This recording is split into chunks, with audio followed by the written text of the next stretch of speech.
মুসলিম সম্প্রদায়ের লোকেরা লণ্ঠনের আলো জ্বালায়, তারপরে দেবী দুর্গার বিসর্জন হয়। হ্যাঁ, বছরের পর বছর এই প্রথাই চলছে মালদার পাহাড়পুর চণ্ডী মণ্ডপের চাঁচল রাজপরিবারের দুর্গাপুজোয়, যেখানে মা চণ্ডী রূপে পূজিত হন দুর্গা। এখানে দেবী দশভুজা নয়, চতুর্ভুজা। এখন এখানে রাজা আর নেই রাজ্যপাট। তবু এলাকাবাসীর উদ্যোগে এখনও নিয়ম মেনে ধুমধাম করে হয়ে আসছে এই পুজো। রাজার দুর্গাপুজোয় রয়েছে বেশ কিছু ঐতিহ্য এবং বৈশিষ্ট্য, রয়েছে প্রচলিত নানান কাহিনী। পুজোর সঙ্গে জড়িয়ে রয়েছে চাঁচলবাসীর আবেগ। পুজোর দিনগুলিতে গোটা জেলা থেকে প্রায় লক্ষ মানুষের সমাগম হয় এই পুজো প্রাঙ্গণে। সপ্তমীর সকালে চাঁচল রাজবাড়ির ঠাকুরবাড়ি থেকে প্রথা মেনে অষ্টধাতুর চতুর্ভুজা মা চণ্ডীকে ধুমধাম করে শোভাযাত্রা সহকারে নিয়ে যাওয়া হয় পাহাড়পুর চণ্ডী মণ্ডপে।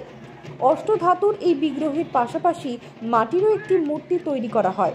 সপ্তমী থেকে সম্পূর্ণ প্রথা মেনে শুরু হয় পুজো।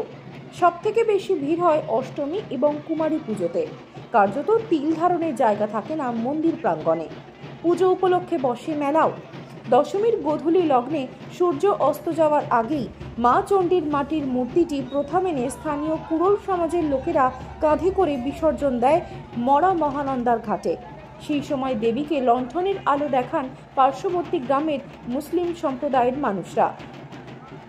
এখন লণ্ঠন না থাকায় দেখানো হয় মোবাইল ফ্ল্যাশের আলো। অষ্টধাতুর বিগ্রহটি আবার নিয়ে আসা হয় রাজবাড়ির ঠাকুর বাড়িতে। এই পুজো কতটা পুরনো তা কেউই বলতে পারেন না, তবে আনুমানিক প্রায় 350 বছর ধরে হয়ে আসছে এই পুজো, এমনটাই জানিয়েছেন স্থানীয়রা। যতদূর জানা গেছে সময়টা সপ্তদশ শতাব্দীর শেষ ভাগ। সেই সময় উত্তর মালদার বিস্তীর্ণ এলাকার রাজা ছিলেন রামচন্দ্র রায়চৌধুরী। শুধু বাংলা নয়, বিহারের কিছু অংশও তার রাজত্বের অন্তর্ভুক্ত ছিল। কথিত আছে, একবার তিনি যখন রাজত্ব দেখতে বেরিয়ে বাইরে রাত কাটাচ্ছিলেন, তখন তাকে স্বপ্নাদেশ দেন দেবী চণ্ডী। রাজাকে তিনি আদেশ দিয়েছিলেন মহানন্দার সতীঘাটায় তার চতুর্ভুজা অষ্টধাতু নির্মিত মূর্তি রয়েছে।